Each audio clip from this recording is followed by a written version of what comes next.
ini sangat penting ya untuk membuka perekonomian, tetapi harus hati-hati karena langkah pertamanya itu adalah syarat utamanya adalah data kematian kan atau fatality rate-nya. Nah, Indonesia itu termasuk terendah di dunia. Jadi kenapa terendah di dunia sampai hari ini 590 ya, hanya 590 dengan kemampuan kapasitas kita kalau di rata-rata Maret itu hanya 2.300 per hari. Padahal Presiden Jokowi Bapak Presiden sendiri menginginkan 10.000 ya. Jadi artinya benar-benar kita harus bisa menaikkan sampai 10.000 karena saat ini masih terlalu rendah begitu kan, dan kalau dibandingkan negara tetangga seperti Malaysia, Thailand itu kita jauh sekali di bawahnya gitu ya. Jadi dengan kata lain data kematian yang dikatakan tadi sudah menurun gitu itu belum bisa dipercaya karena terlalu kecil testingnya. Ya, Indonesia itu sangat kecil testingnya. Ya, Ini berarti Anda melihat katalis utamanya paling tidak bisa kita lihat dari seberapa rendah tingkat kematian akibat COVID-19 ini untuk bisa menakar seberapa urgent reopening ekonomi bisa dilakukan. Apakah ini salah satu katalis utama atau ada pertimbangan-pertimbangan lain juga? Kalau dari kalkulasi Ibu Nina Sapti seperti apa? Dua sisi ya, jadi nyawa itu penting, yaitu dilihat dari katalis kematian tadi, tingkat fatality rate, dan kita tahu bahwa data testing Indonesia terendah di dunia, di bawah 1.000, hanya 590 ya sampai hari ini sekitar itu.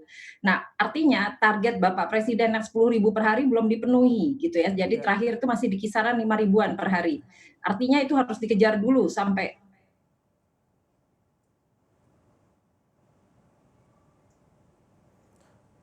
Baik, Ibu Nina, ini rupanya sinyalnya sedikit terganggu. Silakan.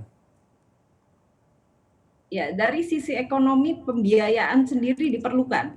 Ya, jadi Indonesia termasuk terendah lagi di dunia di dalam persentase terhadap BDB ya. Jadi kita hitung stimulus kita 405 triliun, kecil sekali, sehingga artinya dibandingkan negara lain ya yang di atas 10%, Malaysia, Singapura, apalagi Australia dan Amerika, maka dengan kata lain kemampuan kita membantu dari sisi pemerintah itu kurang ya, datanya kurang.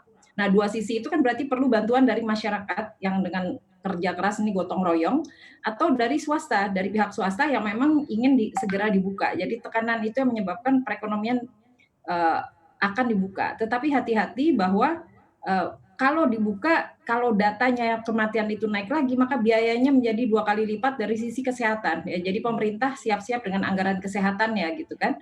Karena saat ini anggaran yang dialokasikan 75 triliun juga kecil sekali ya, sementara kita sadar masyarakat nggak punya masker, dokter-dokter pun terbatas, APD begitu ya. Jadi disinilah pergeseran atau strategi ekonomi sangat penting gitu ya untuk bisa mengubah alokasi dana yang ada sekarang menjadi insentif bagi sektor-sektor yang dibutuhkan ke depan.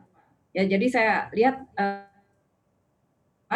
berarti nanti di depan kita akan sadar kalau kita pun masuk ke perekonomian yang sudah dibuka bertahap, kalaupun dibuka pada bulan Juni atau Juli, itu harus dengan kesiapan dari masker, sanitizer, dan juga jaraknya, social distancing dan physical distancing ya.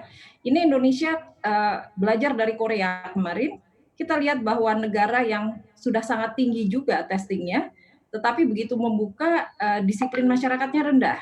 Jadi satu orang bisa mengkontaminasi banyak orang ya. Jadi akibatnya ditutup lagi. Nah, Indonesia harus belajar dari kasus seperti ini, bahwa masyarakat Indonesia disiplinnya belum terlalu baik. Jadi kalaupun dibuka, di situ harus jelas sekali physical distancing seperti apa. Karena kalau tidak, di daerah-daerah terutama, dan juga DKI Jakarta sendiri, itu kan fasilitas kesehatan sangat terbatas dibandingkan kebutuhannya.